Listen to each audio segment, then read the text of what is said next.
Hello mga kalaki! Welcome to my vlog! So my videos for today mga kalaki. Mukaon ko og buwa.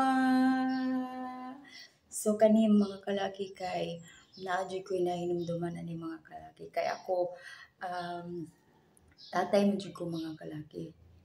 Mas love na ko akong tatay kaysa akong mama. Kaya nga no, akong mama malditam gud siya mga kalaki. Akong papa buutan jud siya mga kalaki. Kada adto niya sa bukid sa among uma mga kalaki, mukuyog jud ko mga kalaki kay dako man mi kumahan sa bukid mga kalaki. So nami makit-an na lubi, gadali-dali jud ko ana kay naa siya'y buwa mo nang nakadumdum ko mga kalaki. By the way, akong papa mga kalaki dugay na siya namatay mga kalaki, mga 10 years na siguro mga kalaki. Kadumdum ko sa akong papa mga kalaki. So kani basta kanang na ako sa amoang naman mi balay sa bukid, na pud mi balay sa baryo mga kalaki. So if na ako sa balay, siya na dito naglaglaag pa, na siya makitaan nga lubi nga naay buwa, yun ang dadon mga kalaki kay kabaw siya nga paborito man ni nako mga kalaki. So mo na nadumduman jud nako akong papa mga kalaki.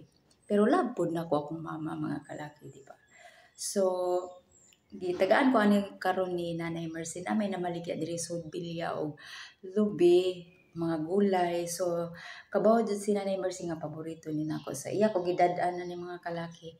So ako din siya kaunon yun. So mga unta mga kalaki.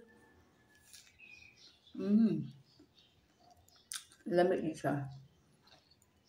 Basta makakita ko ni mga kalaki kay makadumdum ko sa akong papa. Pinangga kami ako akong papa mga kalaki. Pero namatay siya, 18 years old pa ko. Nag-eskwela ko dito sa Cebu. Pag hospital niya, kabaw ko ato, pero pagkamatay na niya, wala sila nagsaban na ako. Ingon nila mo, uli lang daw ko kay gipangita ko sa akong papa. So pag-abot na ako dito sa Mindanao mga kalaki, na naman ko'y nakitaan nga naitrapal, anak man na dito sa probinsya, naitrapal. So wala, pag naog na ko sa tricycle, nakuyapan ko diretso mga kalaki. Yun anak, nakukalab akong tatay.